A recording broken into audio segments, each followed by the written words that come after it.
Hola, hola, buenas noches, ¿me escuchan bien?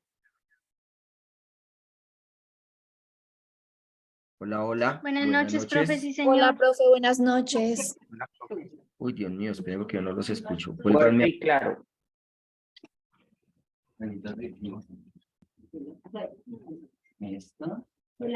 Bueno, entonces, hoy iniciamos oficialmente nuestro tercer corte y último.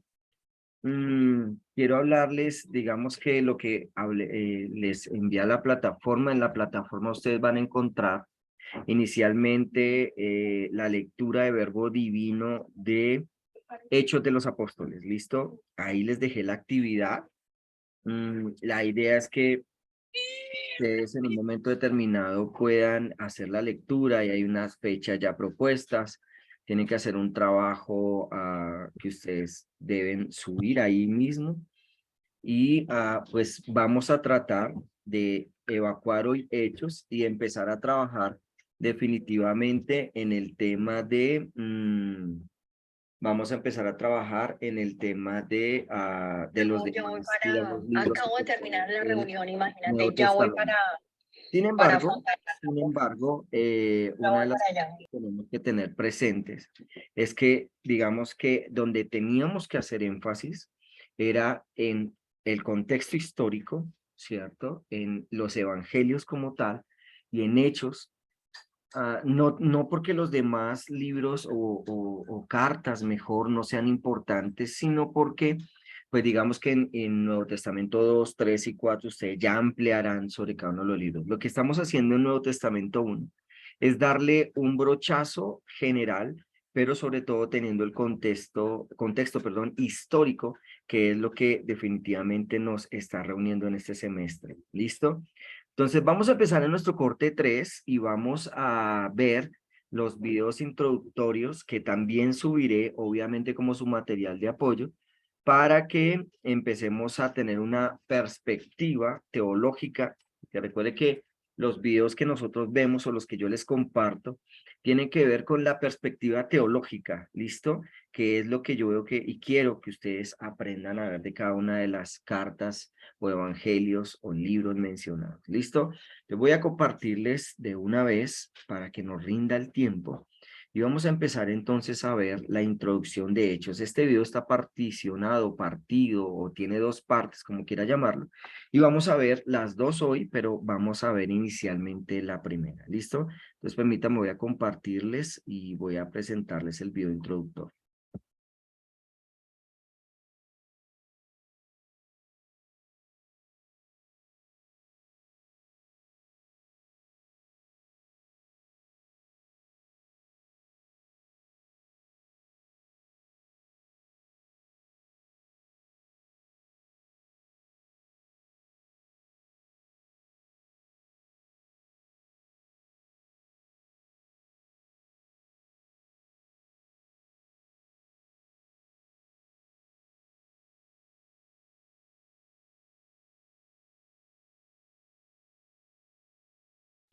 Es la segunda parte de una obra en 2 volúmenes que hoy conocemos como Lucas Hechos. Ambos fueron escritos por el mismo autor, Lucas, quien fue colaborador y compañero de viaje de Pablo. Esto queda claro en la introducción del libro donde Lucas dice, en el primer relato, o sea el Evangelio, escribí acerca de todo lo que Jesús comenzó a hacer y a enseñar. Aquí Lucas está dando una pista de lo que se trata el libro de Hechos. El primer volumen fue acerca de lo que Jesús comenzó a hacer y a enseñar. El segundo volumen, entonces, será acerca de lo que Jesús continuó haciendo y enseñando. Lo que nos lleva a un punto muy interesante acerca del nombre tradicional, pero no original del libro, Hechos de los Apóstoles. Aunque diferentes apóstoles sí aparecen en la mayoría de esas historias, el único personaje que unifica la historia de principio a fin es Jesús mismo, actuando de manera directa o a través del Espíritu. Así que el libro sería más adecuadamente llamado Hechos de Jesús y del Espíritu. La introducción del libro recuenta cómo el Jesús resucitado pasó 40 días con los discípulos, enseñándoles acerca del reino de Dios. Esto se conecta con la historia del Evangelio de Lucas, donde Jesús declaró que estaba restaurando el reino de Dios en el mundo, empezando con Israel. Así que él llamó a Israel a vivir bajo el reino de Dios, siguiéndole a él. Y él fue coronado como rey cuando entregó su vida. y así conquistó la muerte con su amor. De manera que el libro de Hechos comienza con el Rey Jesús resucitado, instruyendo a sus discípulos acerca de la vida en su reino. Él promete que el Espíritu vendrá pronto y los llenará con su presencia personal. Y esto cumple una de las esperanzas clave de los profetas del Antiguo Testamento, que en el reino mesiánico, la presencia de Dios, su Espíritu, vendría y moraría entre su pueblo en un nuevo templo y transformaría sus corazones. Jesús dice que cuando esto suceda, el Espíritu empoderará a sus discípulos para ser mis testigos en Jerusalén, Judea, Samaria y hasta lo último de la tierra. Después de esto, Jesús es llevado de su vista en una nube, una imagen tomada del capítulo 7 del libro de Daniel. Allí se muestra cómo Jesús está siendo entronizado como el Hijo del Hombre, que fue vindicado después de su sufrimiento, y ahora comparte el gobierno de Dios sobre el mundo y promete que un día volverá. Así que los temas principales y el diseño del libro de Hechos fluyen de este capítulo inicial. Esta es una historia acerca de Jesús guiando a su pueblo por medio del Espíritu para ir por el mundo e invitar a todas las naciones a vivir bajo su reino. Así que la historia comenzará con ese mensaje esparciéndose en Jerusalén y luego a las regiones vecinas de Judea y Samaria, llenas de gente no judía. Y de ahí a todas las naciones hasta los confines de la tierra. Este video solo se enfocará en la primera mitad del libro. La sección enfocada en Jerusalén comienza con los seguidores de Jesús esperando hasta la fiesta de Pentecostés, cuando muchos peregrinos judíos de todas partes del mundo antiguo estarían en la ciudad. Y el Espíritu Santo viene sobre los discípulos como un gran viento, y algo similar a llamas de fuego aparecen sobre la cabeza de cada persona. Y juntos empiezan a anunciar y contar historias de las grandes obras de Dios, y están hablando en todos estos idiomas diferentes que no conocían antes, pero todas las personas que estaban reunidas les entendían perfectamente.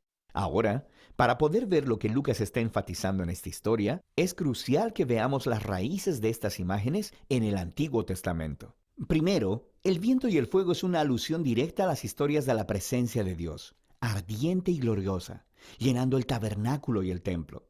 También conectada a las promesas proféticas de que Dios vendría y moraría a través de su Espíritu en el nuevo templo del reino mesiánico. Así que aquí en Hechos, la presencia ardiente de Dios viene a morar no en un edificio, sino en su pueblo. Lucas está diciendo que el nuevo templo prometido por los profetas es la familia del nuevo pacto en Jesús, el pueblo de Jesús. Lo que conecta con la segunda cosa que Lucas está tratando de decir aquí. Los profetas prometieron que cuando Dios viniera a morar en su nuevo templo, reunificaría todas las tribus de Israel bajo el rey mesiánico, y las buenas nuevas del reino de Dios serían anunciadas en todas las naciones. Lucas describe en detalle la composición internacional y multitribal de todos los israelitas que estaban ahí en el Pentecostés y que respondieron al mensaje de Pedro. Así que los apóstoles continúan llamando a los israelitas a reconocer a Jesús como su Mesías, y miles de ellos responden, formando nuevas comunidades de generosidad, alabanza y celebración. Pero no todos están celebrando. Después de esto, Lucas muestra cómo la nueva familia de Jesús rápidamente enfrentó la hostilidad de los líderes de Jerusalén. Con un diseño simétrico realmente hermoso, Lucas cuenta la historia de dos templos. Así que el nuevo templo de Dios, la comunidad de seguidores de Jesús, día tras día continuaban unánimes, reuniéndose en el templo y partiendo el pan en los hogares. Entre estas notas hay dos historias acerca de Pedro y los otros apóstoles sanando a personas en los atrios del templo, para luego ser arrestados por los líderes del templo y en cada ocasión, a continuación, un discurso de Pedro en el que declara que Jesús es el verdadero Rey de Israel. En el centro de todo esto está una historia acerca de cómo los seguidores de Jesús donaban sus propiedades y posesiones a un fondo común para ayudar a los pobres, lo que es genial. Pero parece un poco extraño que Lucas lo mencione aquí, hasta que te das cuenta de que esta era una práctica descrita en las leyes de la Torá, y se suponía que debía estar cumpliéndose en el templo de Jerusalén y a través de sus líderes. De manera que el punto de Lucas es claro. El nuevo templo de la comunidad de Jesús está cumpliendo el propósito que Dios siempre tuvo para el templo de Jerusalén. Ser un lugar donde el cielo y la tierra se encuentren, donde las personas se encuentren con la generosidad y la presencia sanadora de Dios. Y este conflicto entre los dos templos culmina en los capítulos 6 y 7 de Hechos, con la primera ola de persecución. Así que los seguidores de Jesús continúan multiplicándose, requiriendo más líderes. Uno de ellos, Esteban, es un valiente testigo de Jesús en Jerusalén y quien termina siendo arrestado, acusado de hablar en contra y hasta amenazar el templo. Entonces Esteban da un largo discurso mostrando cómo los líderes de Israel siempre han rechazado a los mensajeros que Dios les ha enviado, incluyendo a Jesús y ahora a sus discípulos. De manera que los líderes de Jerusalén se enfurecen, asesinan a Esteban y comienzan una ola de persecución contra los seguidores de Jesús, lo que ocasionó que muchos fueran esparcidos fuera de la ciudad. Pero esto tiene un efecto paradójico. Lucas muestra cómo esta tragedia se convirtió en un medio por el cual el pueblo de Jesús es ahora enviado a Judea y Samaria. En esta sección, Lucas ha recopilado un diverso grupo de historias que muestran cómo la comunidad de Jesús, en su mayoría judía y establecida en Jerusalén, se convirtió en un movimiento multiétnico e internacional. Primero está la misión de Felipe a Samaria.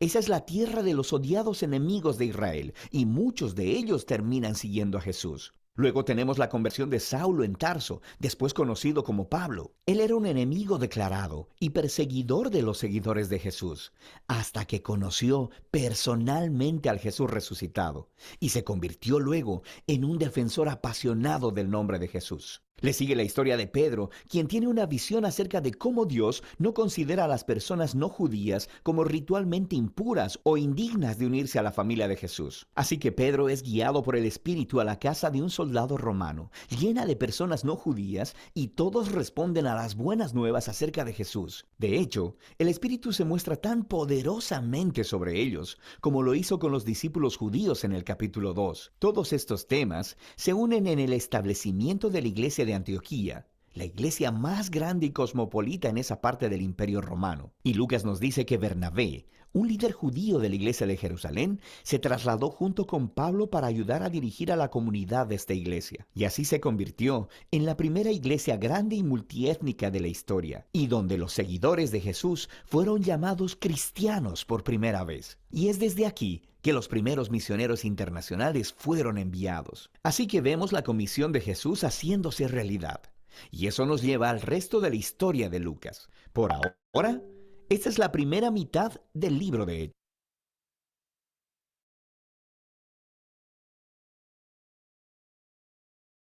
Ok, comentarios, cosas interesantes que les haya llamado la atención de este primer video, los escucho. O ya todos se lo sabían. Sí, Nunca. ustedes sobrados. Bueno, cuénteme, ¿qué le llama la atención de esta primera parte de este video? Igual ahorita vamos a ampliar, pero la idea es que ustedes me digan qué vieron de nuevo, qué cosa les llama la atención, María José. Profe, pues realmente mientras hacía la exposición de Lucas y demás, sí leí acerca de esto un poco, de que era el mismo autor, pero personalmente me llama la atención cuando dice el video al inicio que Lucas escribió en Lucas sobre lo que Jesús comenzó a hacer y enseñar, mientras que en Hechos lo que Jesús siguió haciendo y enseñando luego pues de su resurrección. Ok, interesante. Por eso es que se habla de que realmente Lucas y Hechos son uno partido en dos, ¿no? Eso es parte de lo que tú estás afirmando en este momento. Ok, Jamie, cuéntamelo.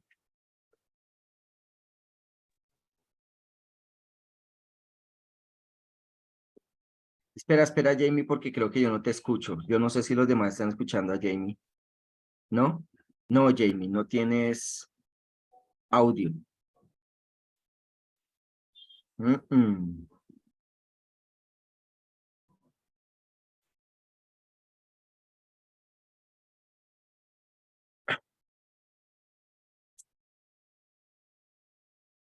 Pareciera que tienes, pero no tienes.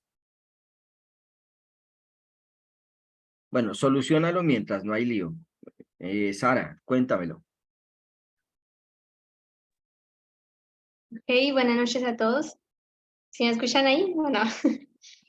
A ti sí te escuchamos. Bueno, está bien. Pues algo que me llama la atención del libro de Hechos es que, pues de esta primera parte, ¿no? Es que es como la muerte de Esteban, porque uno, o sea, como en su humanidad pensaría, no, pero es que Esteban estaba lleno del Espíritu Santo, Esteban era joven, Esteban tenía mucha vida por delante, hubiera servido para seguir compartiendo el Evangelio, Esteban hubiera sido tal vez un apóstol, un líder de la iglesia, o sea, uno dice hubiera, pero en realidad el que tenía planes diferentes era Dios, ¿cierto? Porque Dios lo permitió.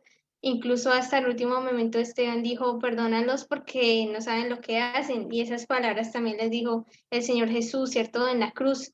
Entonces, que eso hubiera servido para que la iglesia se expandiera, es algo que llegó, o sea, wow, porque eso es algo inesperado, ¿sí? Cuando uno empieza a ver qué fue lo que dijo Esteban, qué es lo que Lucas plasma en Hechos, qué fue lo que él dijo, uno dice, wow, esta persona en verdad conoce a Dios, en verdad conoce la historia, en verdad sabe quién es, sabe su propósito, y que lo hubieran apedreado es como las primeras muertes, ¿no? De gente de la iglesia, el primer mártir o de los primeros que pasa eso. Y ya también es como, a mi parecer, es como una inspiración también. O sea, decir si Esteban pudo hasta el final, yo creo que yo también puedo ir hasta el final, porque de hecho la iglesia va a seguir siendo perseguida, ¿no? Y creo que es muy importante esa parte también, porque también es un reflejo de lo que pasaría no solamente en los años que plasma la Biblia, sino en los siglos siguientes también. Esas cosas tan terribles que pasaron en la iglesia, pero al tener ese testimonio de Esteban, creo que fue también de mucha inspiración o, no sé, de mucha fortaleza también para la iglesia. Entonces, eso resaltó de esa primera parte. Ok, súper. Buena anotación. Bueno, vamos con la última mujer de la noche, Mercedes. Hola, profe. Hola, Bueno, Mercedes. me llamó la atención dos aspectos. Primero, que fue para mí totalmente nuevo la propuesta sobre el nombre, que debía llamarse Hechos de Jesús y no el otro. Hechos de Jesús ya es completamente revolucionario ese nombre.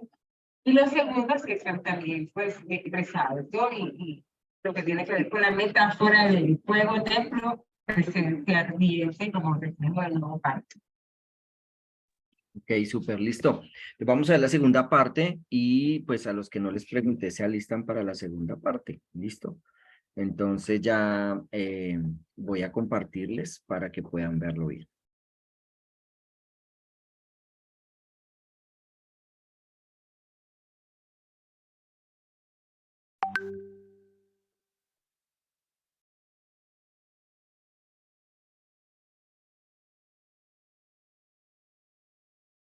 Libro mostrándonos cómo el Jesús resucitado fue exaltado como el Rey del mundo.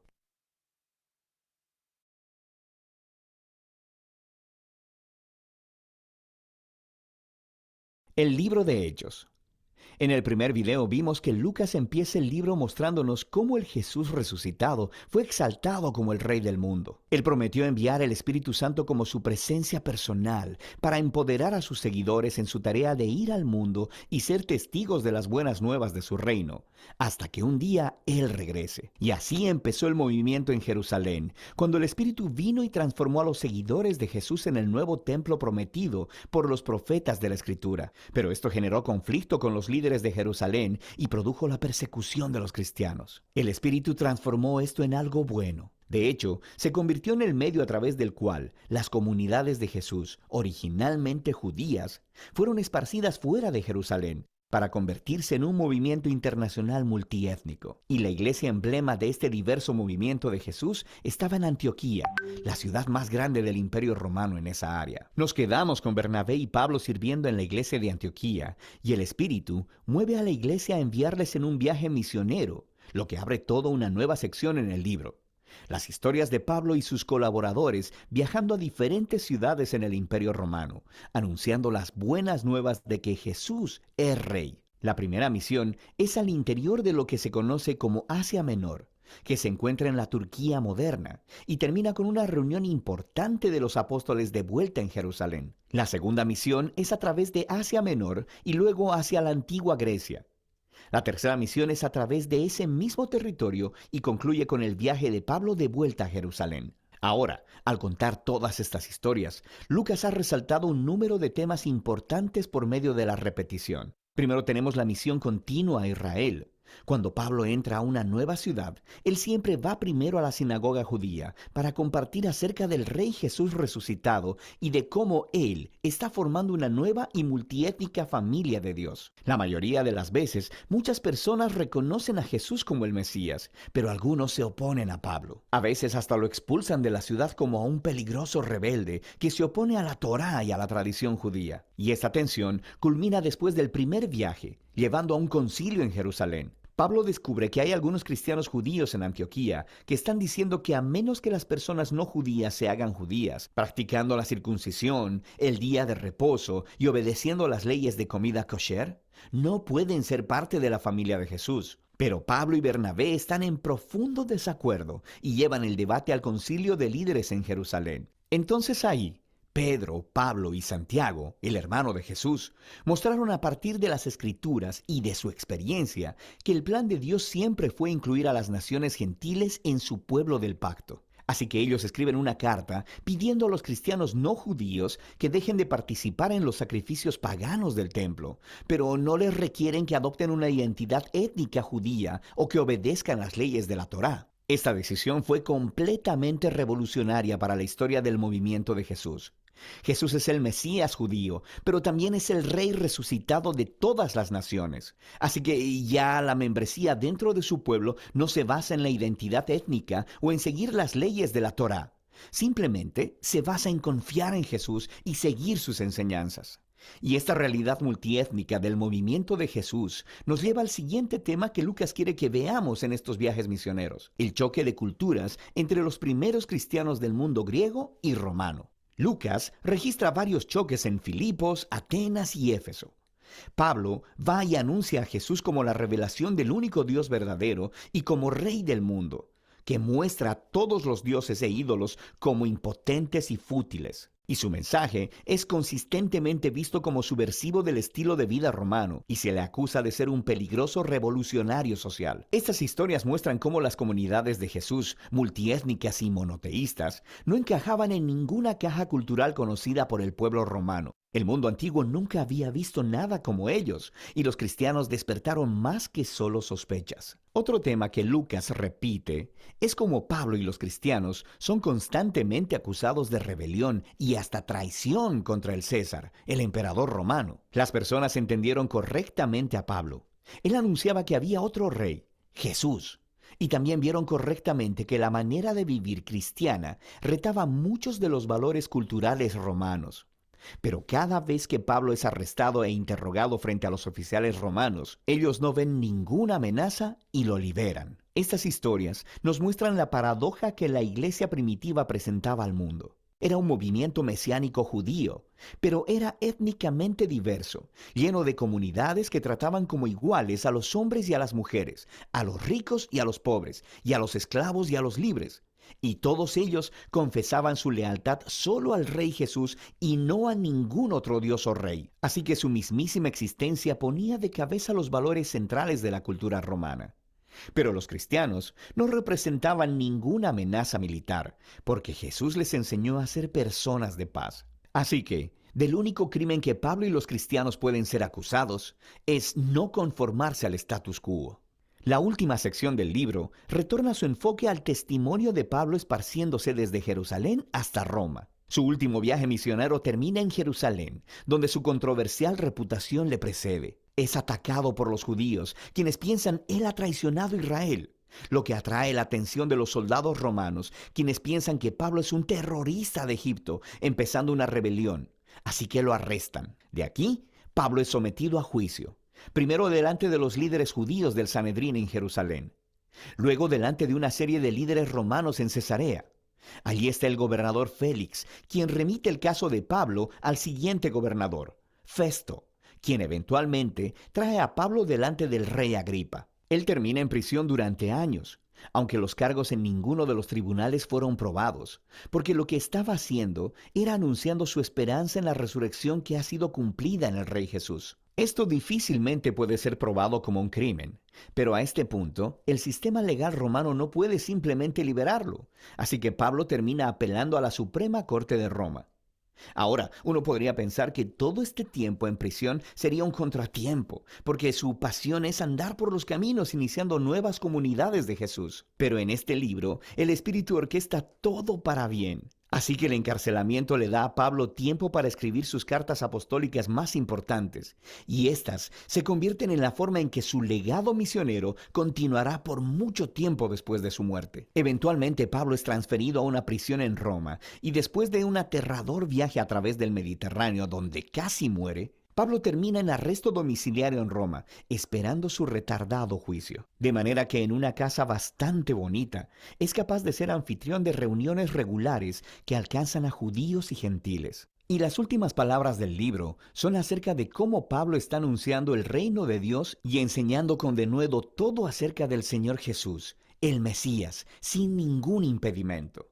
Todo esto sucediendo bajo las narices del César en Roma. La obra unificada de Lucas Hechos hace mucho más que darnos la historia de Jesús y la iglesia primitiva. Nos muestra cómo el reino de Dios vino a la tierra, como existe en el cielo, a través de la vida, muerte y resurrección de Jesús y de la venida de su Espíritu, empoderando a la iglesia para ser testigos desde Jerusalén hasta los confines de la tierra. Y mientras Lucas cuenta la historia, nos ha dado muchos ejemplos de cómo luce la fidelidad al Rey Jesús, compartiendo las buenas nuevas del resucitado Rey Jesús por medio de palabras y acciones. Significa formar comunidades de Jesús muy diversas, donde personas de todas las clases se reúnan, sean tratadas con igualdad, comprometan su lealtad al Rey Jesús y vivan obedeciendo sus enseñanzas. Todo esto se hace confiando en el poder y la guía del Espíritu Santo para liderar el camino hacia adelante. Y de eso se trata el libro de Hechos.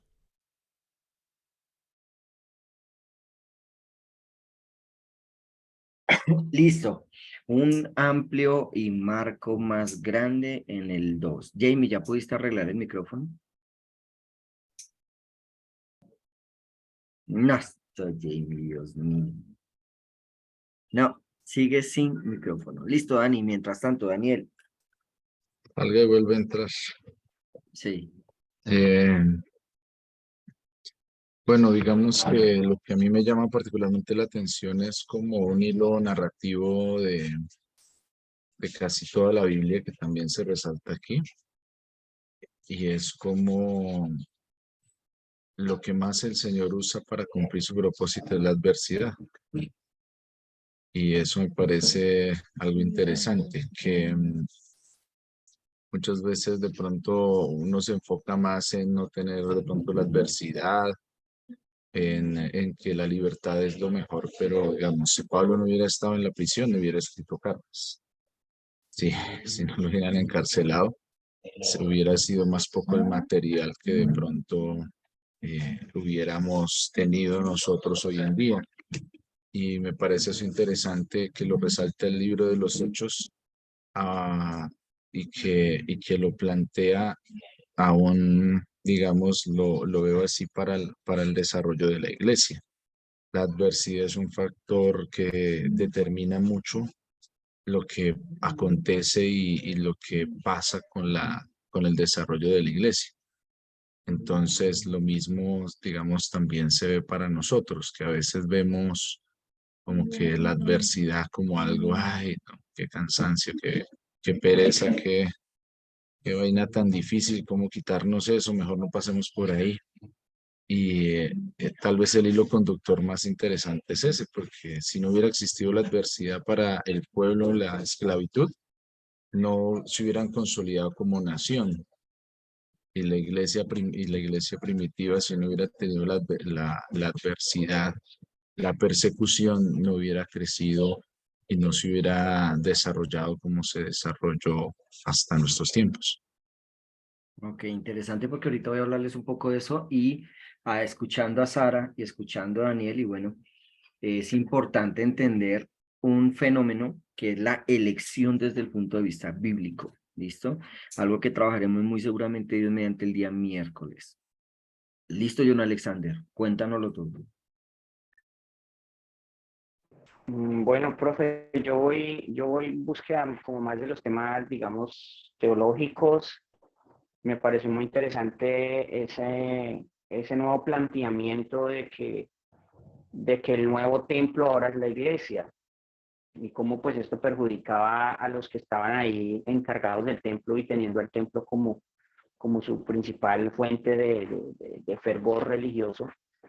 Esa nueva iglesia que se levanta multiétnica, y lo dice varias veces, esa era la idea de esto. Esto a nosotros nos pasa, lo miramos de paso como muy rápido, pero cuando uno se sienta a meditar en ese tema de que un tema de salvación y de exclusividad de una nación, de un linaje, de una raza, de una familia, de un pueblo, Dios le abre la oportunidad al mundo entero. Eso es extraordinario. Me llamó la atención también del concilio. Se puede decir, yo creo que ese fue el primer concilio que hubo allí en Jerusalén, donde se determina qué normas cumplimos, deberíamos cumplir los gentiles. Y me parece, la verdad, profe, todavía muy absurdo que mucha, no digo mucha, bueno, ahorita en este tiempo hay como un movimiento mesiánico donde la gente cristiana tiende a judaizarse, y eso es totalmente absurdo porque no es necesario. O sea, es echarse cargas que no necesita. Y desde el principio de la iglesia ya están esas cosas ya establecidas. ¿Para qué nos complicamos nosotros la vida? De lo mesiánico podemos aprender mucho, de contexto, de cosas, de símbolos, de muchas cosas yo he aprendido estudiando ese tema, pero no para uno judaizarse.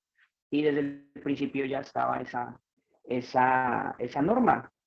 Así que no estamos sujetos a ese tipo de cosas, más bien a la gracia y el favor de Dios. Interesante, interesante. Ustedes están dando puntadas que son importantes. Jamie, ¿se te arregló o no se te arregló? No, no, dejemos así, Jamie. Ok, voy a compartirles en un momento determinado unas diapositivas que me importa que ustedes las compartan. No creo que las alcancemos a ver todas hoy, pero al menos vamos a ver unos aspectos que es a donde quiero llegar para hablarles de elección. Entonces, listo, pues vamos a ver que dice que el autor del libro Lucas, ¿cierto? La historia tradicional de la iglesia ha mantenido al evangelista como el autor. Eso digamos que viene desde, obviamente, desde la patrística, y lo vemos naturalmente desde los padres de la iglesia. Es una teoría muy fuerte, digamos que muy destacada precisamente por varios aspectos que más adelante nombraremos. Entonces, Lucas también escribió el Evangelio que el nombre lleva, ¿cierto? El libro de los Hechos es una realidad que es una segunda parte del Evangelio, como hablábamos hace un momento.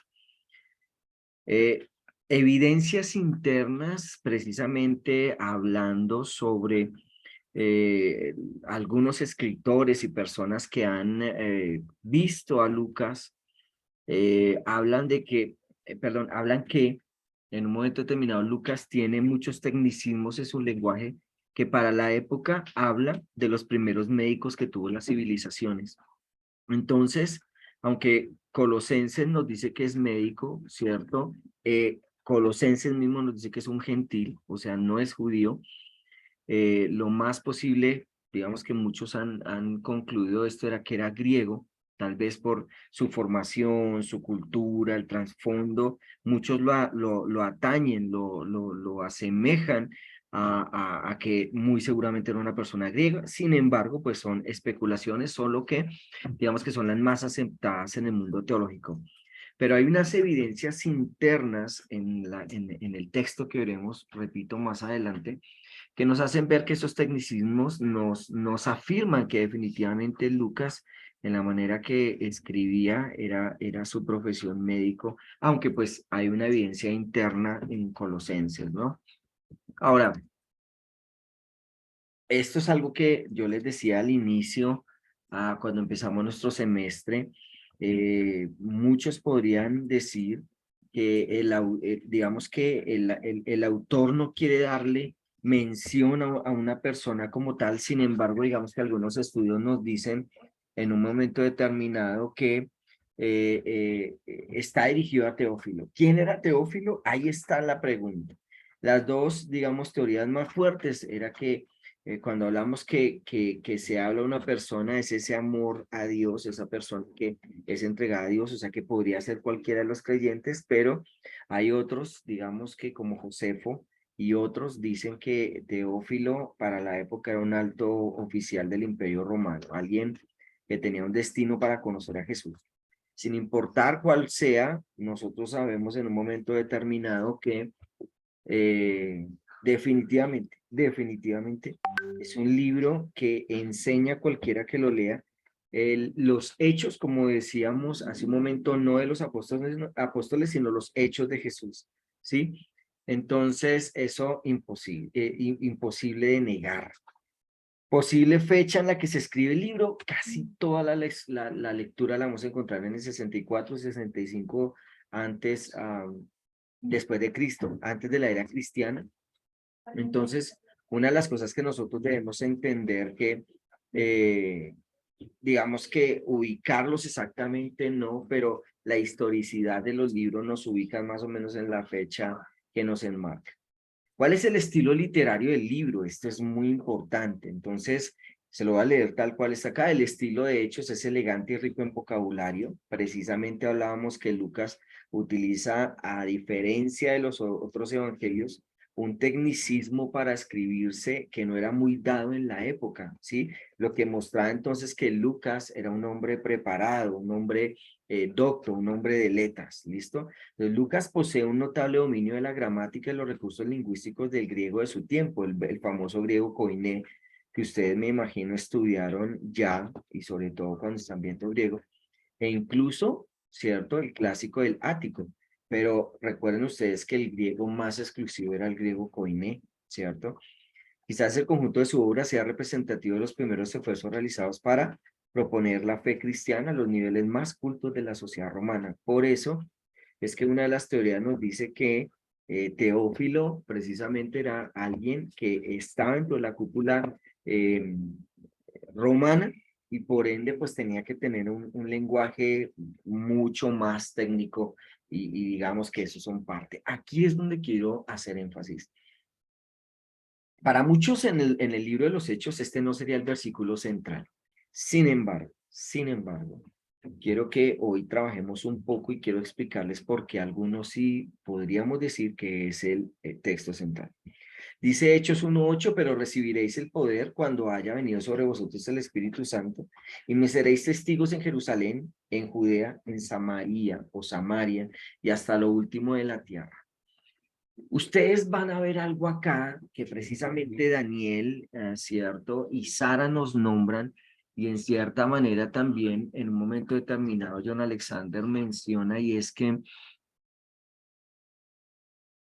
aquí es donde vamos a ver el cumplimiento de que el Señor da una palabra y se cumple. Digamos que, aunque mañana lo veremos en términos de elección, perdón, el miércoles, la voluntad de Dios era que hubiese la expansión del evangelio. ¿En dónde? Lo acabamos de leer. Primero nos dice en Jerusalén, en Judea, en Samaria y hasta lo último de la tierra, ¿cierto?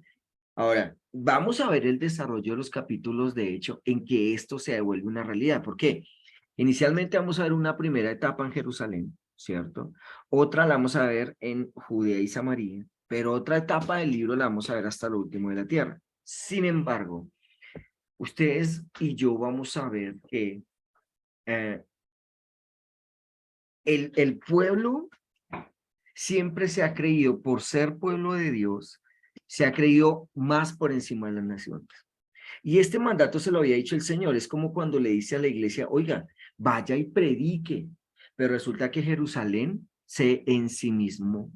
Y solo fue hasta la persecución, ¿cierto?, que la gente empezó a predicar en Judea y Samaria, y fue hasta la diáspora postrera en el Nuevo Testamento, en donde nosotros vamos a ver que por obligación y porque hubo una persecución sobre la iglesia, que la gente fue hasta lo último de la tierra.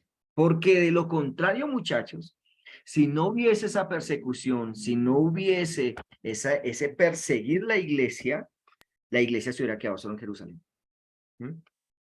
Entonces, eso es interesante y por eso para mí es muy importante que hablemos el tema de elección visto desde la Biblia. Entonces, vamos a tomarnos un momento en la próxima sesión que tengamos para hablar sobre elección visto desde la Biblia. ¿Listo? ¿Estamos de acuerdo? Entonces, listo. Hasta aquí llegamos, mis muchachones, el día de hoy. Entonces, nos vemos confiando el miércoles, confiando en Dios. Y ahí hablaremos entonces sobre elección visto desde la Biblia. ¿Listo? Y ahí emplearemos y sabremos otras cosas que son interesantes para que podamos entender muchas cosas. ¿Listo? Porque la primera pregunta que yo les haría, con la que me gustaría que abriéramos la clase el próximo miércoles es, ¿por qué Dios escogió a Caín y no a Abel? ¿Listo? ¿Estamos de acuerdo? ¿Por qué el Señor escogió a José y no, por ejemplo, a otro de sus hermanos? ¿Listo? Entonces yo creo que si pueden hacer esas preguntas, ¿tenían algo de especial? ¿Eran más importantes que los demás? Porque miren que una de las preguntas que tiene mucha gente en la iglesia es ¿por qué él y yo no? ¿Sí? O ¿por qué a mí, por qué no llevó al otro que será más preparado? Entonces eso es una cosa que todavía nos persigue. Entonces vamos a ver la elección a partir de la Biblia. ¿Listo? Bueno, Dios los bendiga. Juiciosos, pórtense bien. Nos vemos. Gracias. Gracias, profe. Dios lo bendiga.